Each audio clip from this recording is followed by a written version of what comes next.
OK. Donc, on va reprendre pour notre troisième et dernier bloc. Allons-y. Donc, je vais redémarrer l'enregistrement. Ah, d'accord. Et je vais repartager mon écran. Parfait. Donc, allons-y. Je vous rappelle le contexte. Nous voulons être en mesure de récupérer les informations qui se trouvent dans le formulaire ici que vous devez réaliser pour le TP3, donc qui est la suite de notre Safari. Et ces informations, au lieu de les envoyer directement à notre serveur, on veut d'abord les récupérer dans une fonction JavaScript qui va les valider en utilisant une classe JavaScript. Donc, c'est ce qu'on va apprendre à faire, à créer des classes JavaScript avec la syntaxe pré-JavaScript 6.0.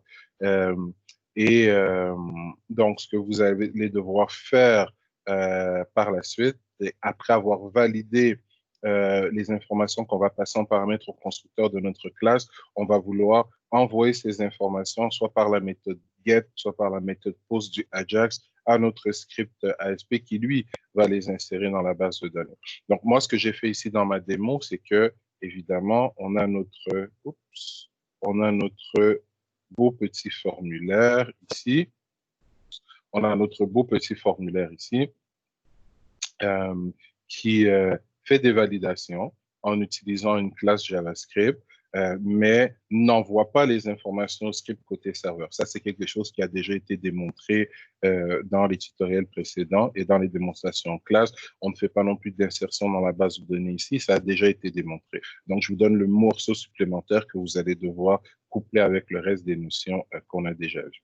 Donc, si on inspecte le code de ce formulaire qui est ici, donc dans le fichier que je vous ai donné, on a index qu'on regardait tout à l'heure et on a index 1.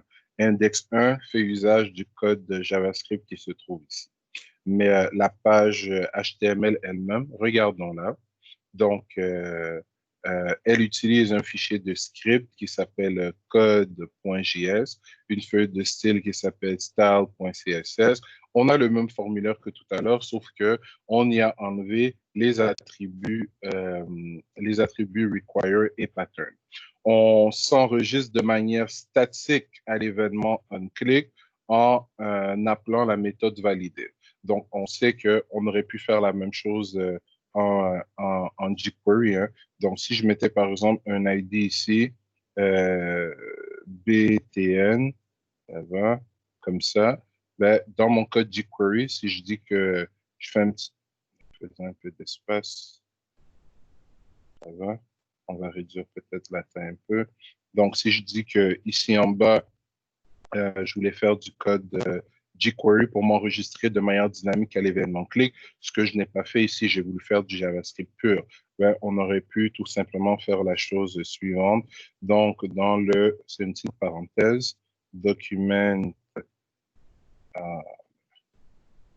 donc dans le document.ready, ben, on aurait appelé une fonction. Donc, je vais rester sur le arrow notation parce que je veux que vous vous habituez au arrow notation. Donc, dans la méthode ready, on aurait appelé une fonction. La méthode ready, on a révisé la semaine dernière. On sait qu'elle est appelée lorsque la page finit de se charger. Et donc, dans cette page, on aurait fait quelque chose comme ceci, $ dièse, parce qu'on veut aller chercher l'ID de notre bouton, juste ici. Faisons-nous encore de la place. Donc, on va aller chercher l'ID du bouton. Donc, BTN, on ferme la string, point, clic. Et encore une fois, ici, en utilisant le arrow notation, c'est important quand on ouvre la parenthèse du clic de la fermer tout de suite, sinon on va oublier. Et voilà. Donc, l'enregistrement qu'on vient de faire à la fonction à l'événement clic ici, il exécute une fonction. Cette fonction dont le corps se trouve entre cette accolade et cette accolade, ben, c'est le même principe que la fonction qui est appelée ici lorsqu'on entend l'événement clic. Donc, on a un enregistrement dynamique ici à l'événement clic sur le bouton ayant l'ID BTN, alors qu'ici, on a un enregistrement statique à l'événement clic du même bouton qui va appeler la fonction validate, alors qu'ici, on appelle une fonction anonyme. Donc, juste question de vocabulaire et de positionnement différent du code. Donc, allons-y, je vais me débarrasser de ceci. C'était ma parenthèse. Donc, l'idée ici est que, étape par étape, dans la fonction validate, on veut récupérer la valeur de chacun de ces inputs, les passer en paramètre au constructeur d'un objet de type d'un objet de notre création, cet objet contenant des fonctions de validation qui nous retournent true ou false, qui nous dit si l'information qu'on a récupérée pour le nom, le prénom, l'âge, le email, le téléphone, la date sont valides ou pas. En fonction de si elles sont valides ou pas, ben, on va changer la couleur de la bordure de l'input correspondant à chacune des informations. Donc, la fonction validate exploite un objet, une classe qu'on a créée nous-mêmes, et cette classe est créée dans le même fichier où se trouve la fonction validate. Donc, allons voir ce fameux fichier de code. Donc, si vous regardez les fichiers que je vous ai donnés ici, et vous allez sur code, et qu'on l'ouvre avec Notepad++ ou n'importe quel autre éditeur de texte, j'ai fortement commenté, ça va, ce fichier, puisque je crois que malgré vos cours de script, de notes que vous faites présentement, vous n'avez pas encore à ce stade-ci vu comment créer des classes. Et quand vous allez le voir en JavaScript, ça va être en utilisant la notation 6.0 du JavaScript. Alors que ici, on va voir la notation pré-6.0 et on verra aussi la notation 6.0. Comme ça, vous serez capable d'utiliser la meilleure syntaxe selon le contexte ou de faire du support, il n'y a pas de problème, ou faire du support sur des sites qui utilisaient du JavaScript pré-6.0 ou post-6.0. Donc, allons-y. Regardons d'abord, donnez-moi une seconde. Bon, sinon, je ne vais pas arrêter de recevoir des messages.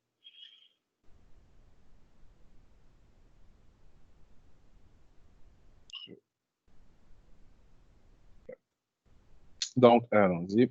Donc, comme je l'ai dit tout à l'heure, on récupère ici l'information provenant de mon interface usager. Donc, ce qui est intéressant ici en réalité, c'est que si je retourne voir mon fameux formulaire, dans le futur, si je crée d'autres formulaires dont qui contiennent des inputs, dont l'ID est nom, prénom, âge, email, téléphone et date, je serai toujours capable d'utiliser le même fichier, la même fonction de validation, puisque la première chose que je fais dans ce fichier ou cette fonction de validation, c'est quoi? C'est de récupérer les informations des balises ayant les ID, nom, prénom, âge, email, téléphone et date. Évidemment, ici, je le fais en JavaScript pur, mais rien ne m'empêchait, encore une fois, si ça me faisait plaisir, d'y aller avec le jQuery. Et je prends la peine de toujours vous lancer le mot jQuery. Pourquoi? Parce qu'un développeur web en 2020, à l'heure où on se parle, il doit maîtriser JavaScript, mais le jQuery doit être aussi sa seconde langue maternelle. Beaucoup d'étudiants apprennent le jQuery et pour eux, bon, c'est juste un autre langage. J'apprends comment faire des choses simples en jQuery pour mon cours, mais après, je le mets de côté parce que le JavaScript, c'est la première chose que j'ai appris. Je suis plus à l'aise. Vous ne pourriez pas faire une plus grosse erreur que ça. Le jQuery et le JavaScript, c'est la même chose, c'est le même langage, mais le jQuery appelle du code standard JavaScript, mais dans l'industrie, c'est le jQuery qui est beaucoup plus utilisé. Donc, tout ce que vous savez faire en JavaScript, assurez-vous de savoir le faire en jQuery. Et moi, dans notre cours de script, de web, excusez-moi, je vais vous forcer à faire du jQuery parce que c'est ce que je veux que vous maîtrisez. Mais de temps en temps, ben, je vais quand même faire les parallèles parce que je ne veux pas que vous oubliez votre JavaScript non plus. Donc, on aurait quelque chose euh, comme ceci. Non, pourquoi? Parce que moi, j'ai l'habitude euh, de donner comme valeur à mon ID et comme valeur à l'attribut name la même string. Non. Donc, j'étais dans le code. Donc, ici, comme ça, point val, comme on l'a mentionné tout à l'heure, et voilà. Alors qu'ici, je récupère toute la balise et par la suite, j'appelle value. On s'entend que j'aurais pu faire aussi directement point value. Ça aurait fait la même chose. Donc, auquel cas, ici, j'aurais juste écrit non. Mais bref, ça, normalement, c'est du JavaScript avec lequel vous êtes déjà familier. Donc, allons-y. Donc, je récupère mes informations. On s'entend que j'aurais pu prendre tout ça ici et l'écrire directement dans mon constructeur, comme on a appris à le faire en Java, comme on a appris à le faire en C#. Mais bref, on crée un objet de type étudiant. Où est-ce qu'elle est déclarée, la classe étudiant? On va le voir par la suite. Elle est plus bas dans mon fichier. Donc, je crée un objet de type étudiant en lui passant un paramètre dans son constructeur, le nom de l'étudiant, le prénom, l'âge, le email, le téléphone et la date. Comme dans n'importe quel langage orienté objet, c'est la position où on place un attribut qui détermine, c'est la position dans laquelle on passe un paramètre qui détermine avec euh, quel attribut il va être associé en réalité dans la classe. Donc, E devient ici une variable de type étudiant et comme on peut le voir, ben, E contient plusieurs fonctions de validation. J'ai validé date, validé, validé prénom, validé nom, j'ai validé âge et j'ai validé mon téléphone sans pour autant oublier valider le email. Parfait. Et donc, allons-y. Si jamais mon nom n'est pas valide, qu'est-ce qui va se passer? Ben, la bordure, et c'est pour ça que je récupère en fait tout le text box et non juste son nom directement. Pourquoi? Parce que si le nom que j'ai passé en paramètre n'est pas valide, tel que testé par la fonction de validation validate non, ben, je peux tout de suite, à travers l'attribut star de ma balise input type text, attaquer sa propriété border color et la mettre en rouge. On pourrait faire l'équivalent avec quel attribut, c'est pas ici que je voulais travailler, donc je pourrais faire l'équivalent avec quel attribut jQuery. Donc si je me mets ici et je voulais avoir le même effet, ça va? Je devrais faire point quoi et écrire quoi pour être capable de modifier le border color de mon input type text, celui qui contient le nom, en rouge. Je devrais faire quoi ici?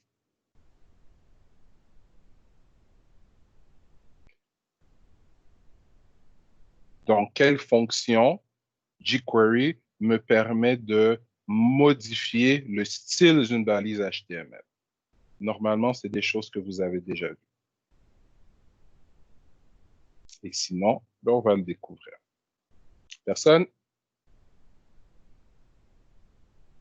C'est pas grave si vous ne le savez pas. Je veux juste savoir si vous le savez pour ne pas prendre pour acquis certains concepts dans mes explications. Est-ce qu'on a déjà vu ça, oui ou non? Je pense oui, mais moi j'ai oublié. OK. Donc, merci pour l'intervention. Donc, c'est point CSS.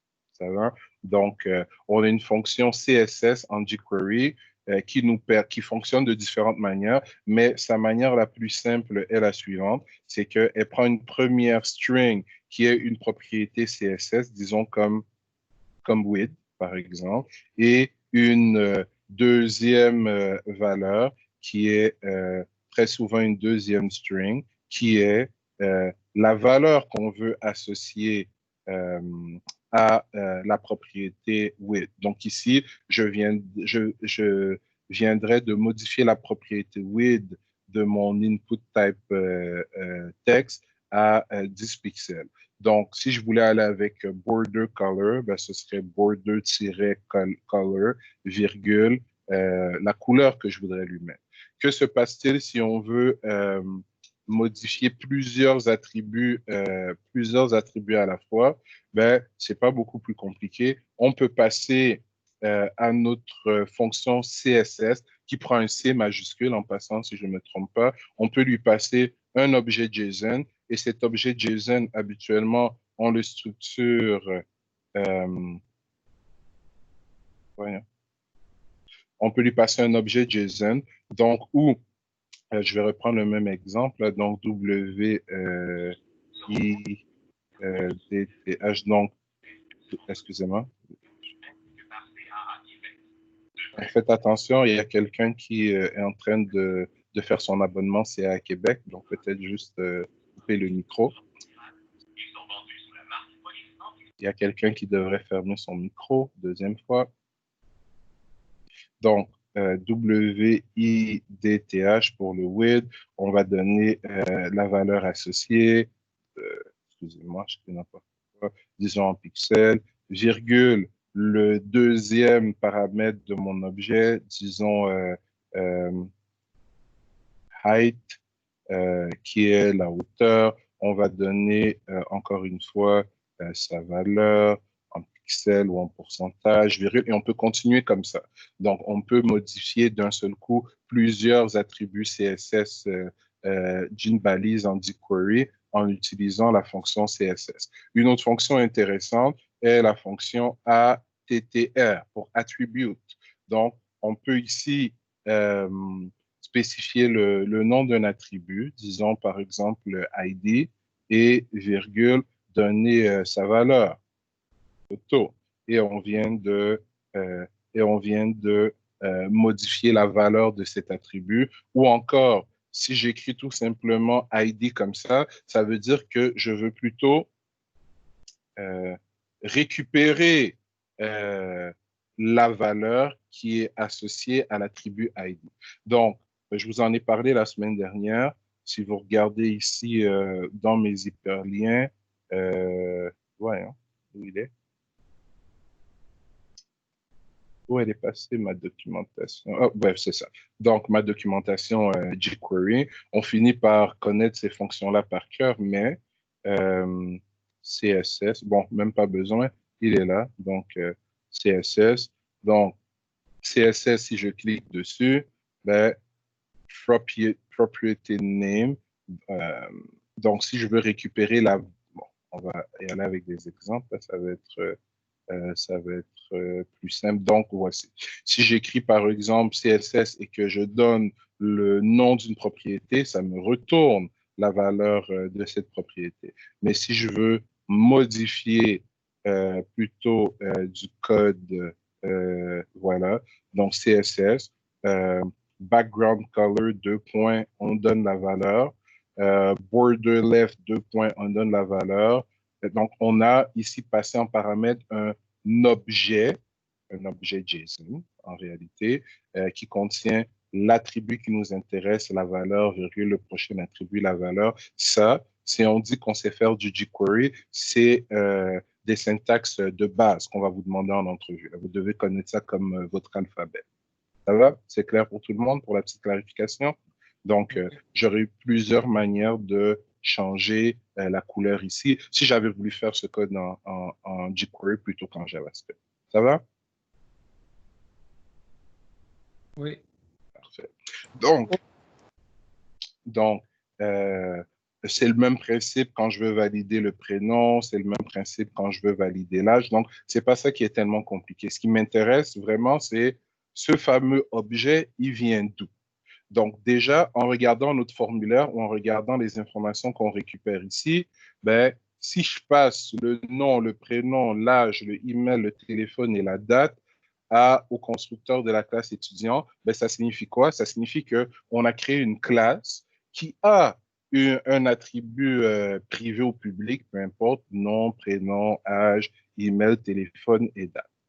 Et puisqu'on voit différentes fonctions de validation aussi, ben, ça nous dit aussi tout de suite que dans cette classe, on a créé cette fonction de validation. Donc, moi, j'ai fait un peu plus. J'ai créé des fonctions de validation, mais j'ai aussi créé des setters et des getters parce que je voulais vous montrer ben, pas tout ce qu'on peut faire, mais bon, comment créer un objet, des fonctions publiques, des getters, des setters. On peut même créer de l'héritage, si on veut, du polymorphisme, mais je ne voulais pas aller à ce niveau-là aujourd'hui. Donc, allons à la création de notre classe. Donc, si on descend plus bas dans le fichier, je vous dis création du constructeur de la classe étudiant. Voilà, c'est fait ici. Qu'est-ce qu'il y a de particulier dans ce bout de code? Je vais même zoomer dessus. Est-ce que ça a l'air vraiment différent de la déclaration d'une fonction standard en JavaScript? Certainement, dans C#, on crée une classe, mais là, dans JavaScript, c'est quand même une fonction. Ben, comme je l'ai dit, en JavaScript 6 en montant, on a le mot classe, ça va? Mais pré-version 6 du JavaScript, ben, comment est-ce qu'on crée une classe? C'était en déclarant une fonction.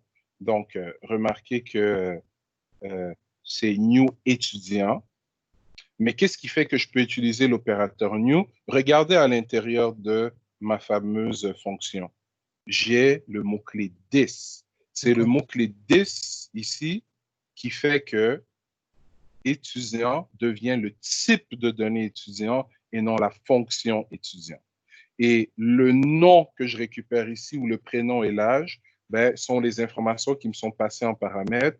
Et le this.nom, donc je viens de créer de manière dynamique l'attribut nom de la classe étudiant. Donc, c'est le mot-clé this qui fait démarrer toute la magie ici. Tout le monde vient de comprendre ce qui vient de se passer? Donc, si j'enlève ceci, ben, je n'ai plus de classe étudiant. J'ai tout simplement la fonction étudiant. Mais le fait que j'ai utilisé le mot-clé this pour créer un attribut et initialiser cet attribut avec de l'information, ben, c'est comme si ceci était la variable privée nom de ma classe étudiant. Ça va jusque-là? Ouais. Donc, assez simple. Maintenant, et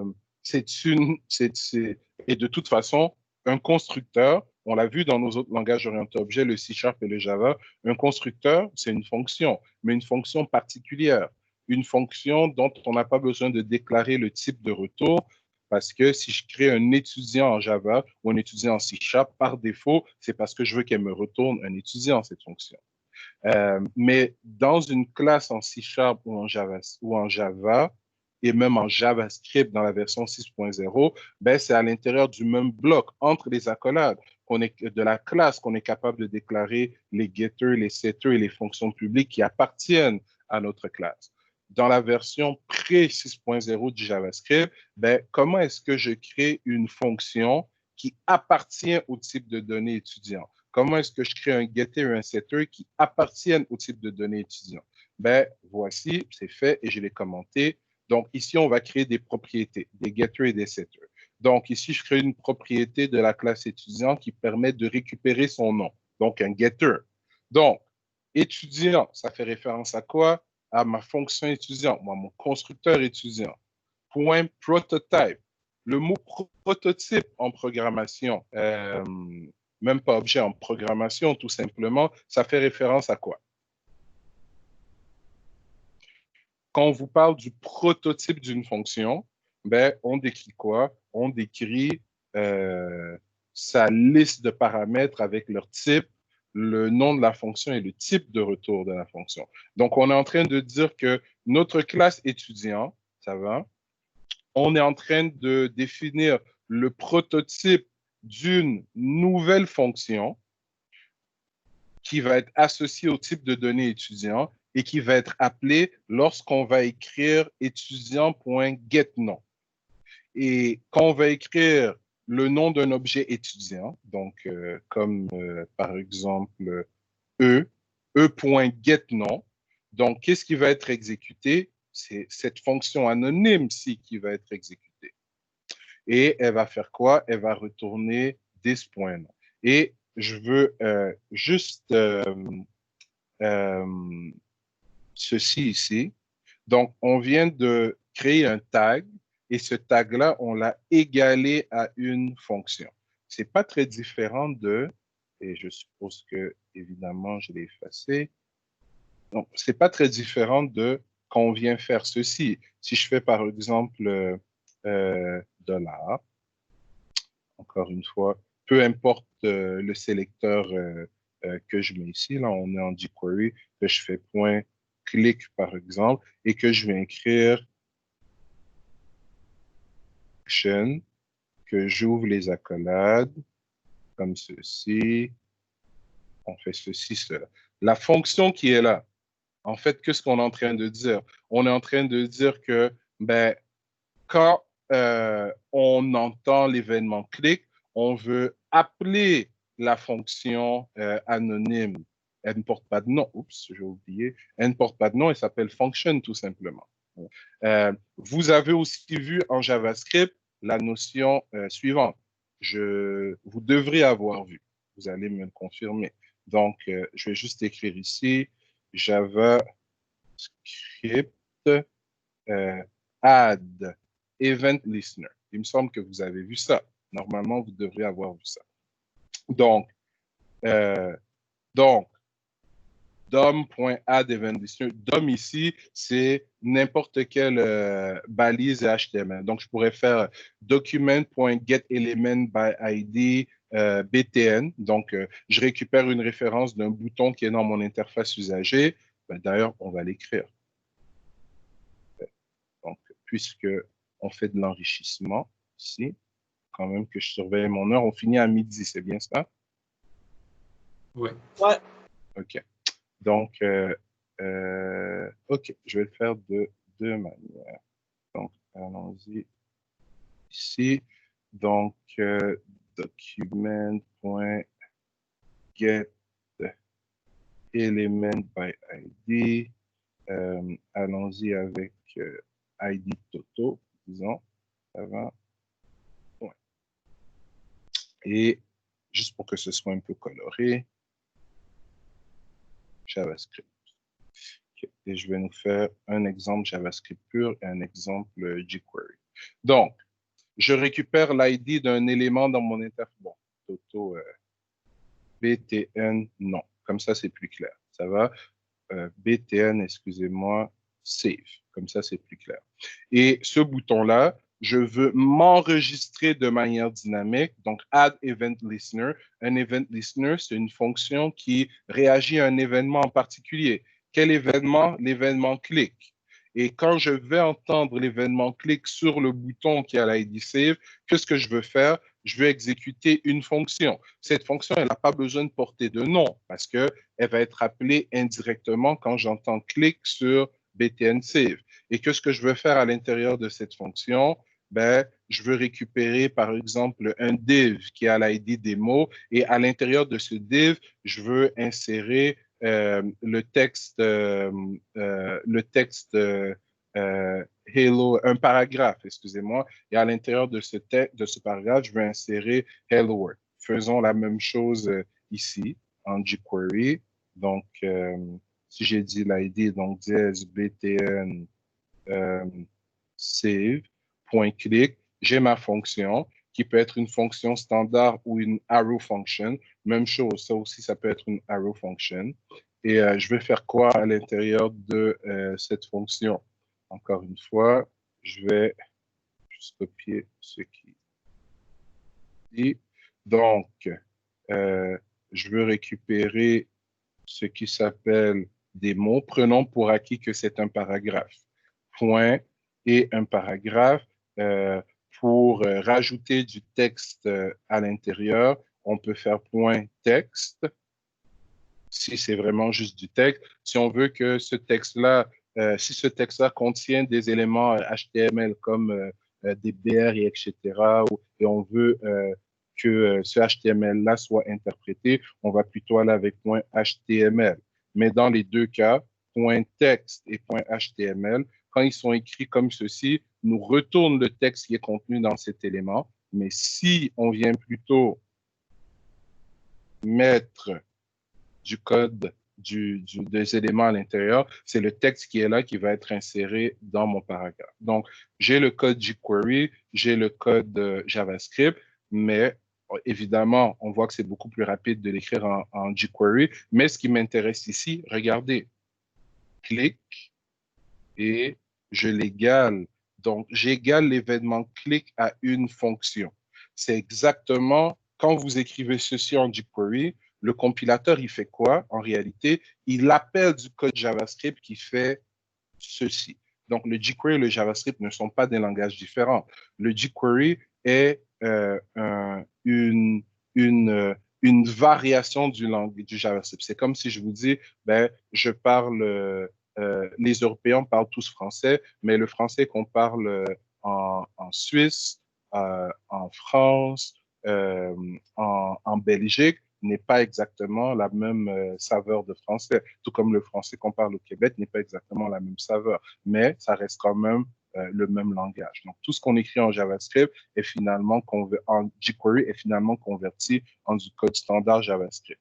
Et le fait d'égaler une fonction anonyme à un autre nom de fonction ou d'événement, ben, c'est exactement ce qu'on est en train de faire ici en réalité.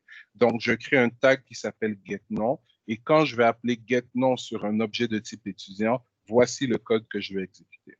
Donc, ici, on a un getter et dans le cas d'un setter, on veut recevoir de l'information en paramètre qu'on va mettre à l'intérieur de notre attribut. Et remarquez, this.nom, le this qui est là fait référence à quoi? Au nom qu'il y a dans étudiant, dans notre objet de type étudiant qu'on a déclaré ici. Donc, dans un getter, on le sait de notre expérience en orienté objet, on ne reçoit rien, on ne fait que retourner une information qui est cachée à l'intérieur de nous. Alors que dans un setter, on reçoit quelque chose et c'est cette chose qui va nous permettre d'initialiser notre attribut privé. Donc, j'ai créé plusieurs getters et setters pour tous mes attributs. Ça va pour les getters et les setters? Donc, chaque ligne de code est commentée, on sait ce que chaque ligne de code fait en réalité. C'est bon? Parfait. Donc, en plus des getters et des setters, ben, j'ai voulu créer aussi des fonctions de... Donc, je suis encore dans les getters et setters. Et pour que ce soit évident, je les ai tous commencés par get ou par set. Mais on veut aussi avoir des fonctions dans une classe. Donc, voici comment on crée une fonction, ben, exactement de la même façon qu'un getter et un setter. Donc, sauf que je ne l'ai pas commencé par get ou par set, c'est juste le standard. Donc, est-ce que quelqu'un peut me dire, d'après le code qu'on voit ici en JavaScript, quels sont les noms qui vont être considérés comme valides, quels sont les noms qui ne vont pas être considérés comme valides? Qu'est-ce que ce bout de code-là fait en réalité? Il ne faut pas que ça soit numérique, que ça soit que des alphabets de A à Z. Parfait, c'est exactement ça. Donc, on sait qu'en JavaScript, tout comme en C#, tout comme en Java, tout comme en C++, en fait, dans la majorité des langages orientés objets, dans la majorité des langages de programmation, une string peut être manipulée comme un tableau de caractères. D'ailleurs, vous avez jonglé à ça dans votre premier cours de web en première session avec le fameux exemple de conversion binaire à hexa, donc que j'ai réalisé il y a quelques années et que je crois que Marc utilise encore dans ce cours-là. Donc, on utilisait un tableau de string et on y insérait des 0 et des 1 pour faire notre conversion. Bref, ce que je fais ici, c'est que this.nom.length, donc ça récupère la taille du nom qu'on a passé en paramètre. Et puisque cette string peut être manipulée comme un tableau, qu'est-ce que je fais? Je prends le premier caractère de ce tableau et je récupère son code ASCII. Si son code ASCII est plus grand ou égal au code ASCII du A commercial et plus petit ou égal au code ASCII du Z du code du Z majuscule, ben, ça me dit que ce premier caractère est une lettre majuscule. Et la même chose en bas, on teste est-ce que c'est une lettre minuscule. Donc, ce qu'on est en train de faire ici dans notre if, on est en train de dire que si le caractère que je suis en train de tester est une lettre majuscule ou minuscule, tout va bien. C'est un nom valide. Par contre, dès que ce caractère est autre chose qu'une lettre majuscule ou minuscule, donc c'est ça. On va retourner, on va mettre statut égale false et on va retourner false. Et comme c'est dans une boucle for, ben on va itérer à travers tous les caractères. Et donc, quand on sort de cette boucle, si on a trouvé, disons, si on a trouvé que des lettres ou des chiffres, ben c'est parfait. On retourne true, excusez-moi. Donc, si je retourne true, remontons à valider non, comment c'est utilisé. Valider non, valider email, excusez-moi. Valider non. Donc, si le nom est valide, ça retourne true. Et on a l'opérateur not ici, l'inverseur. Donc, mon true devient false. Donc, qu'est-ce qui se passe? Ben, je tombe dans le else. Je laisse noir la bordure du text box prenant paramètre le nom. Pourquoi? Parce qu'il est correct. Si jamais je retourne false ici, ça devient true. Donc, false pour dire que ce n'est pas valide. Donc, mon opérateur ici le transforme en true, on rentre dans le if, on change la couleur. Donc, c'est comme ça que ma fonction de validation marche. Mais là, on a fait une validation très simple. On voulait juste savoir s'il y avait des lettres majuscules et des lettres minuscules. Si j'avais voulu que dans mon nom, la première lettre soit majuscule, les autres soient minuscules, qu'il y ait des traits d'union ou non, des espaces ou non. Si jamais il y a un trait d'union ou un espace, le deuxième nom après le trait d'union contient une lettre majuscule. Ça aurait été compliqué de faire ça avec des if et avec des fonctions de la classe string. Donc, voilà où viennent les expressions régulières à la rescousse. Donc, si je passe à ma prochaine fonction de validation,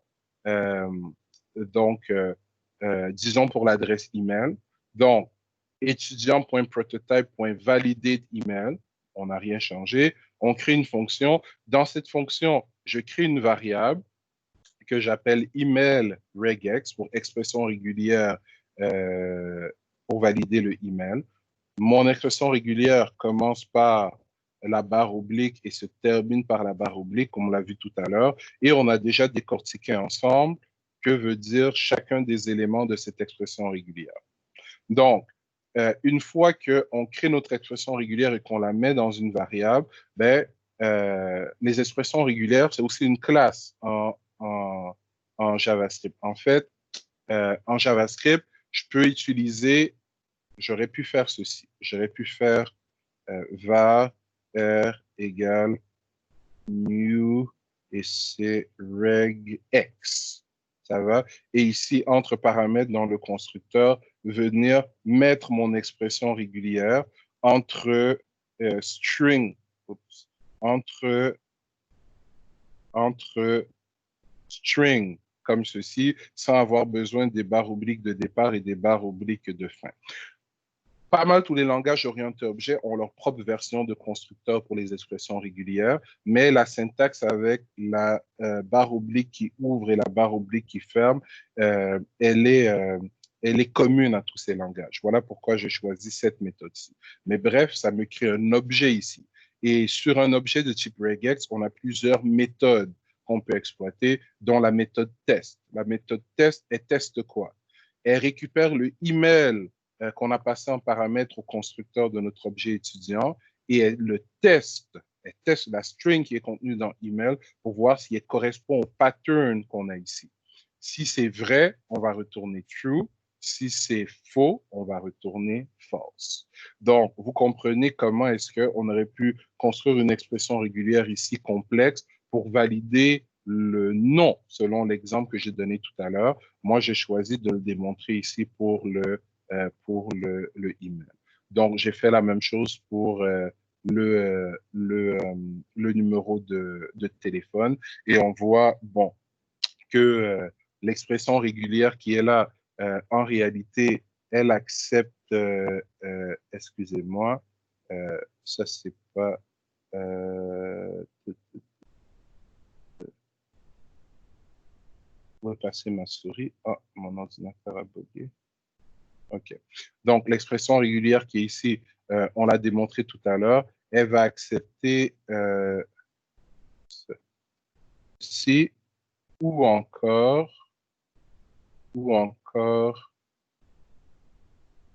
cela. Ça va? C'est les deux formats de numéro de téléphone qu'elle va accepter, évidemment, en prenant n'importe quel chiffre ici, mais code, oups, comme ceci.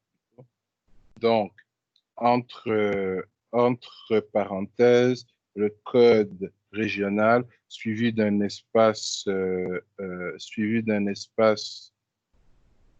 ou non, suivi de 3 chiffres, obligatoirement, trait d'union obligatoire, et deux 4 chiffres. Si on avait voulu rendre les traits d'union, l'étoile veut dire quoi? L'étoile veut dire 0 ou 0 ou une infinité. Mais on ne veut pas une infinité de traits d'union ou 0. Ce qui serait plus intelligent ici, c'est de mettre un point d'interrogation. Donc, si on mettait un point d'interrogation, ben, qu'est-ce qu'on aurait accepté comme numéro de téléphone valide si je viens l'écrire ici à côté? Donc, déjà, on n'aurait plus les parenthèses obligatoires parce qu'on ne les a pas forcées. On aurait nos 3 digits suivis de le point d'interrogation, ça veut dire 0 ou 1 trait d'union. Donc, voici la version avec un trait d'union. Encore ici, 0 ou 1 trait d'union. Donc, on aurait accepté ceci ou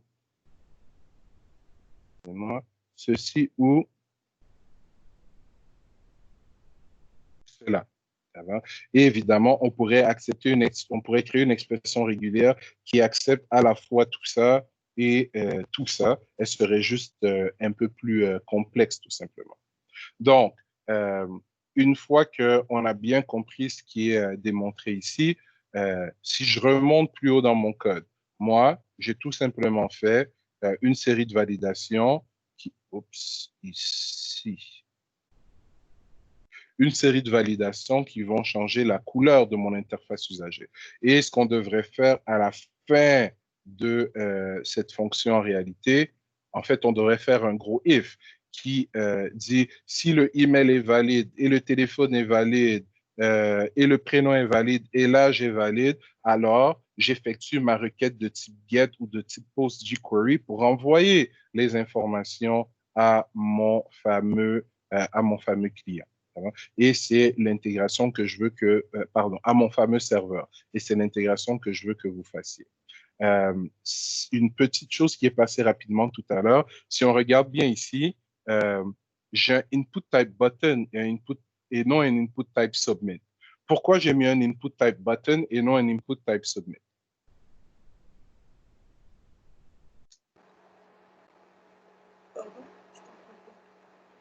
Donc, juste ici, j'ai mis un input type button, alors que dans le premier exemple, j'ai mis un input type submit.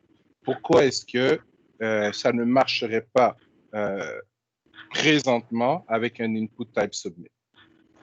Parce que dans type button, il y a on click validate et l'autre, il n'y a pas de la fonction. C'est pour ça que l'autre, il est submit. Quand on fait input type submit, quand on clique dessus, le comportement par défaut est de soumettre directement l'information au script côté serveur. Donc, notre méthode validate ici, si je mettais un type submit, elle ne serait jamais exécutée. Pourquoi? Parce qu'un formulaire ne va pas attendre que le code côté client s'exécute, il va soumettre tout de suite l'information à notre serveur. Donc, on peut garder un input type submit ici, mais par contre, il faudrait faire quelque chose de particulier dans notre code JavaScript. Encore une fois, quelque chose que normalement vous devriez avoir vu, mais je n'en suis pas sûr. Donc, je vais m'assurer que ça a été couvert avec vous. Donc, regardez bien. Excusez-moi, je vais ouvrir une nouvelle page ici dans Google et je vais faire la chose suivante. Je vais écrire donc JavaScript prevent form submit et je vais le montrer en JavaScript et aussi en jQuery. Donc, ça, on l'a pas fait. Ça, vous l'avez pas fait? Parfait. Ben, parfait. Bon, on va régler ça. Donc, si je fais ceci, donc, my anchor ici, c'est un, excusez-moi, c'est un hyperlien, un A. On sait qu'un hyperlien, donc avec son attribut href, on fait une requête de type get vers le serveur. Donc, par défaut, quand on clique sur un hyperlien, ça envoie une requête de type get au serveur. Si je veux stopper ça, moi, donc, de manière dynamique, quand JavaScript ici, on voit que add event listener, clique, on a une fonction qui reçoit en paramètre quoi? De l'information sur l'objet ou l'événement qui a été généré. Et je fais quoi? Je fais prevent default, qui est une méthode de JavaScript. Donc ça fait quoi? Ça prévient le comportement par défaut. Et le comportement par défaut, lorsqu'on clique sur un hyperlien, c'est de quoi? C'est d'effectuer une requête de type get vers le serveur. Donc, on a exactement la même chose avec un formulaire. Donc, si j'écoute, excusez-moi, mon ordinateur, un peu. Donc, si j'écoute l'événement submit d'un formulaire, ça va? Donc, et que dans la fonction que j'exécute, j'appelle prevent default, ben, ça empêche mon formulaire de se soumettre. Et donc, qu'est-ce qu'il me reste à faire dans les lignes suivantes ici? C'est créer mon objet JavaScript, récupérer les informations, valider les informations et ensuite faire mon get ou mon post par Ajax. Donc, ça, c'est une méthode de le faire. Je vais vous montrer un ou deux autres. Mon ordinateur est lent tout d'un coup. OK. Stop. Voyons. Stop. Qu'est-ce qui s'est passé? Alors, donc, venons ici, reculons une page. Voilà. Donc, j'ai perdu mon lien. Allons-y ici. Parce que je veux. Donc, je vais écrire prevent form submit jQuery. Donc, on va voir que ça ici, on peut faire ça en JavaScript aussi parce qu'un formulaire en JavaScript, on peut écouter son événement submit et on voit que, ben, hey, c'est la même méthode JavaScript que j'appelle. Ça va? Tout le monde comprend l'idée? Donc, si je prends ça et que je viens ici, par exemple, que je mets un input type submit, donc je me débarrasse de mon onClick qu'il y a ici et que dans mon code jQuery, je viens faire quelque chose comme ceci. Donc, j'ai un formulaire ici. Mon formulaire, il s'appelle Info étudiant. Ben, son ID, Info étudiant, c'est pareil. Donc, si je fais ceci. Donc, quand on appuie sur le bouton Submit, ça naturellement devrait soumettre le formulaire. Mais qu'est-ce qui va se passer ici? Eh bien, on détecte l'événement Submit et on stoppe le comportement par défaut du formulaire, donc qui est de soumettre les informations vers le client. À partir de là, qu'est-ce qu'on pourrait faire? On pourrait aller de deux manières. On pourrait venir utiliser du JavaScript pour récupérer les informations et les passer en paramètres à notre objet et faire les validations, ou on pourrait encore une fois récupérer toutes les mêmes informations ici, mais en jQuery, les passer à notre objet étudiant, faire la validation. Donc, si je viens ici, vous savez quoi, je suis un peu... J'ai déjà mon code, ça ne m'amuse pas de tout réécrire. Donc, j'étais dans quel fichier, moi? J'étais dans mon... Oui, j'étais ici. Parfait. Donc, je pourrais venir faire ça directement. Donc, j'ai stoppé la soumission du formulaire parce que si je soumettais le formulaire directement, il aurait été soumis avec des informations qui n'avaient pas encore été validées. Donc, à la ligne 38, je stoppe la soumission de mon formulaire. Je récupère les informations qui s'y trouvent en utilisant du JavaScript standard ou du jQuery, ça ne change rien, c'est la même chose. Je viens ici à la ligne 47, créer mon objet de type étudiant. Bien entendu, pour que ça marche, il faut que ma classe étudiant elle soit définie dans le même fichier où je suis en train d'exécuter mon code jQuery. Et ici, ben, il faudrait quoi? Il faudrait que if e.validate non, non est true et que e.validate prénom est true, on comprend l'idée, je pense. Donc, si toutes mes fonctions de validation me disent que c'est bon, donc c'est que tous les champs sont valides. Il ne me resterait plus qu'à faire quoi? À faire un $.get ou post. Je vais m'amuser avec le post puisqu'on a déjà démontré le get, qui viserait quoi? Qui viserait un certain script ASP. Donc, je vais appeler ça insert script.aspx, puisque mon but est de faire une insertion dans la base de données. Et on va passer ici un objet JSON. Et mon objet JSON, il va contenir quoi? Ben, ça va être nom, deux points, nom.value. Donc, nom, c'est le nom de l'attribut. Nom.value, c'est la valeur de mon objet. Oups, pas nom.value, excusez-moi, mais plutôt e.get nom, parce qu'on a créé des getters et c'est appelé sous forme de fonction. La même chose pour le prénom, pour l'âge, etc., etc. Donc, on passerait plusieurs paramètres comme ça dans notre objet JSON. Et au final, ici, on aurait notre fameuse fonction de callback qui recevrait data, donc qui recevrait quelque chose en provenance de notre serveur qui nous dirait que quand on fait une insertion, le résultat d'un insert en base de données, ça nous retourne un integer. Donc, si j'insère un enregistrement, l'integer devrait être égal à 1.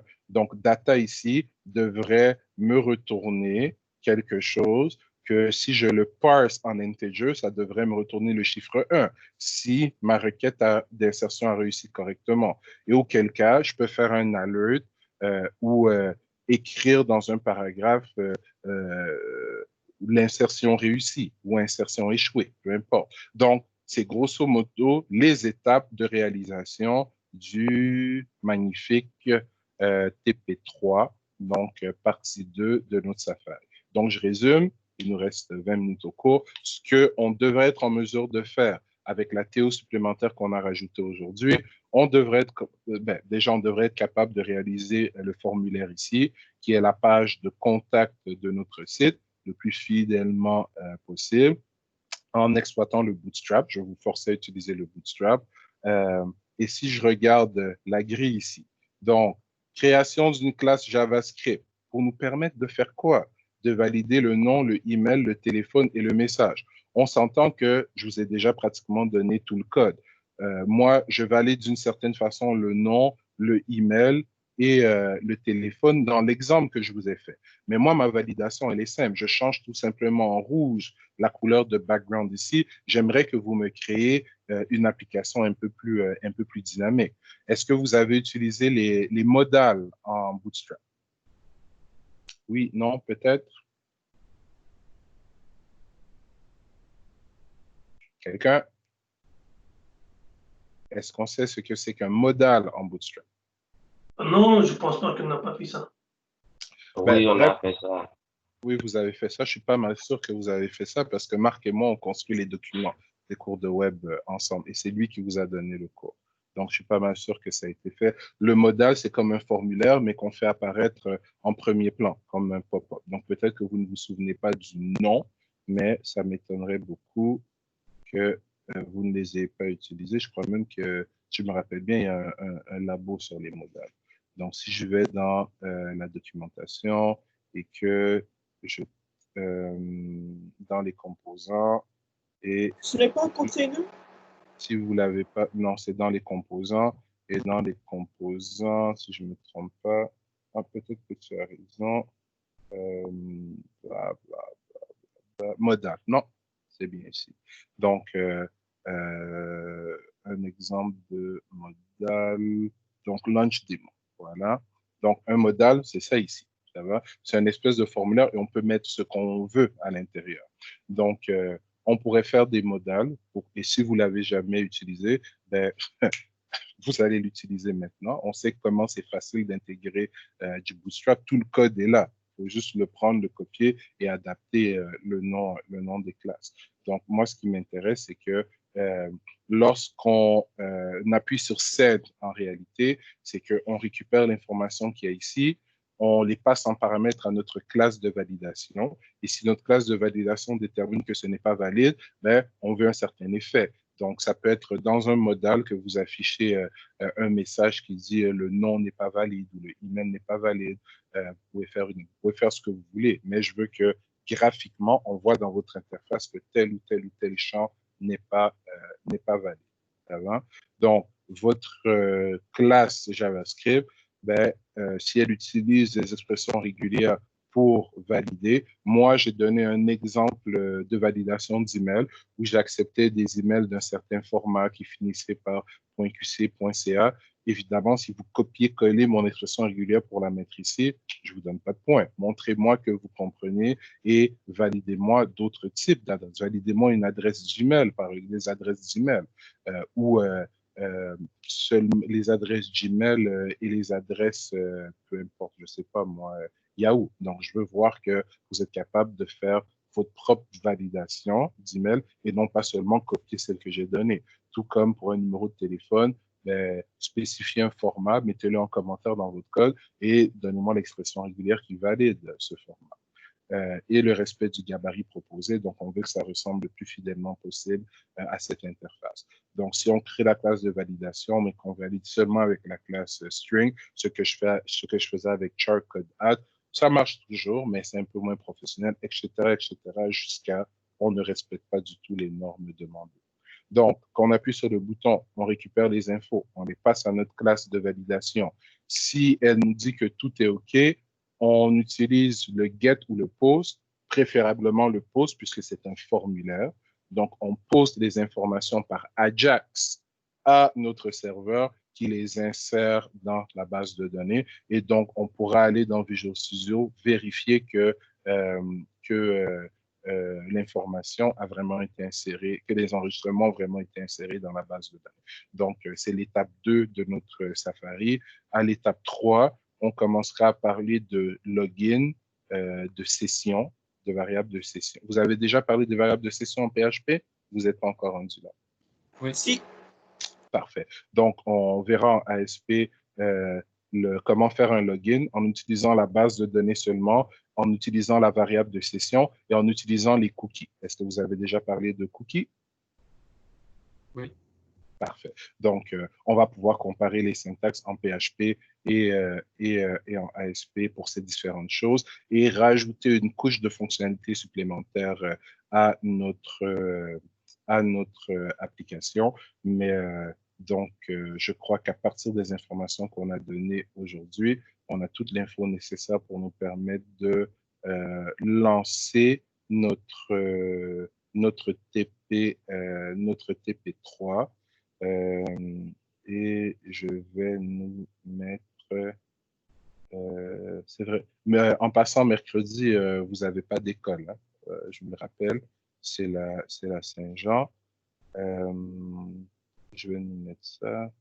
Tac, tac, tac, tac, faire une journée. OK, c'est bon. Donc, notre projet de mobile, il va durer quelques semaines et il est beaucoup plus lourd, le projet de mobile qu'on a actuellement. Donc, notre TP3, dont je suis en train de parler, je ne veux pas qu'on le remette lundi de la semaine prochaine, mais moi, je compte être en support dans notre cours de programmation mobile ici la semaine prochaine, ce qui fait que ceux qui seront, à partir du, ouais, pourquoi j'ai de la difficulté comme ça aujourd'hui? Donc, à partir du 30, je serai prêt on va prendre le 29 et le 30 comme date limite pour me présenter le TP3, puisque en réalité, c'est tout simplement une insertion que je demande dans la base de données. Le transfert d'informations du client vers le serveur, c'est déjà démontré par Ajax. La nouveauté, c'est la création de la classe pour laquelle, si vous regardez vraiment l'exemple que je vous ai donné, ben, toute la structure y est déjà. Ça va, je vous demande juste de modifier les expressions régulières. Donc, une semaine, là, c'est largement suffisant pour réaliser ça. Donc, ceux qui seront prêts à me le montrer le 29, donc lundi prochain, c'est parfait, mais je vais accepter les présentations jusqu'au 30 pendant le cours de mobile. Évidemment, en mobile, on est en mobile, donc je vais donner la priorité aux questions de mobile. Par contre, s'il y en a qui n'ont pas le temps de me présenter ici, je vais quand même accepter de voir les gens qui me resteront le 30. Donc, je vais aller marquer ça tout de suite dans notre canal 3 pour ne pas oublier. Donc, présentation,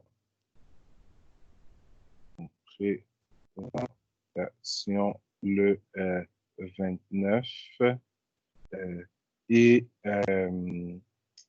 si nécessaire. Donc, la priorité, c'est le 29. Si le 30, j'ai beaucoup de questions de mobile, je vais donner la priorité aux questions de mobile et non pas aux présentations. Mais je vous laisse quand même un jeu. Si nécessaire, le 30.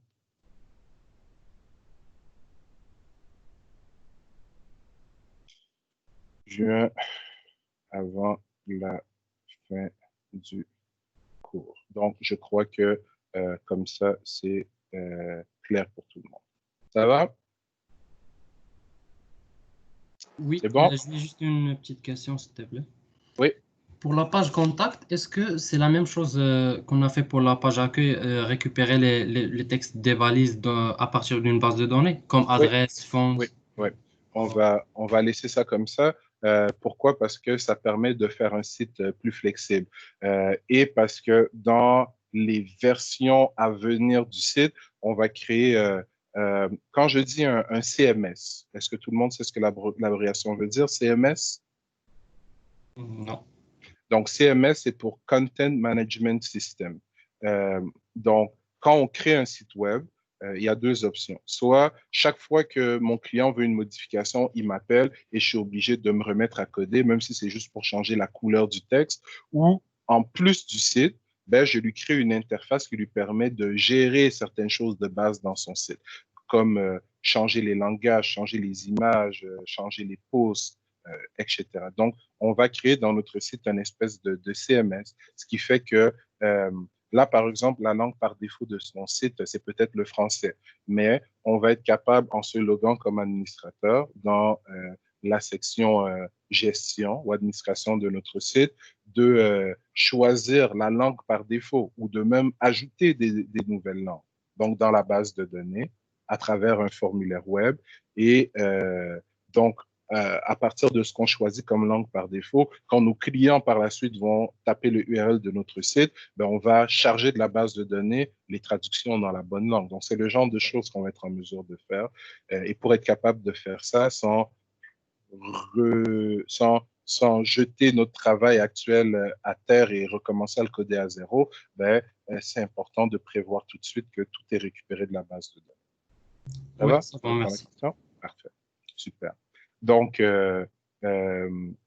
avant de fermer notre conférence, donc cet après-midi, on est en mobile et si je ne me trompe pas, je vais juste changer d'équipe. Nous, on est ici, donc j'avais déjà... Parfait, c'est ça. Donc, on avait déjà déposé... c'est ça. On avait déjà déposé le TP, le Labo 2 la semaine dernière. Si je ne me trompe pas, on était passé ensemble à travers le script PHP. On avait présenté le PDO. On avait montré comment créer un asyntaxe et on était passé rapidement à travers la syntaxe Java pour effectuer des posts vers le serveur.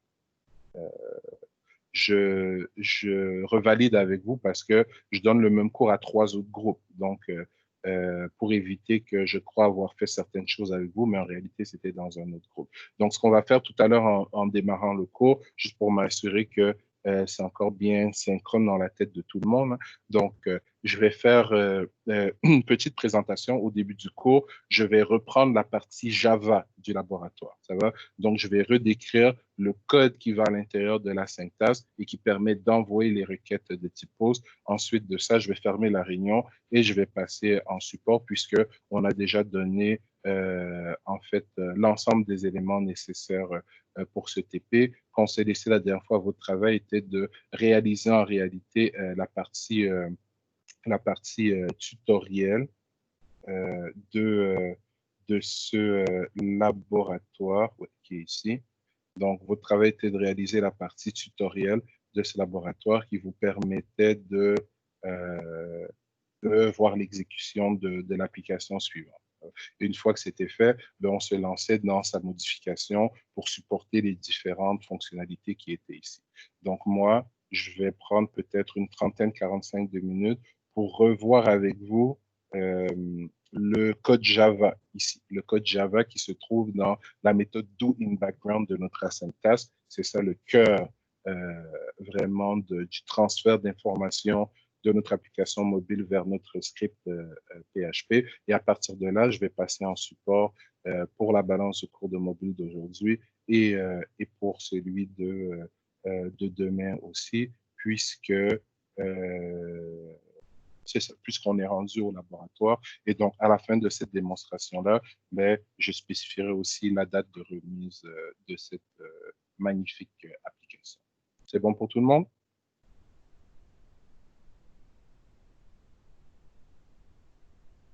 Oui, c'est bon pour tout le monde? Donc, je présume que c'est bon. Ouais, c'est bon, merci. Parfait. Donc, je vais fermer cette réunion-ci.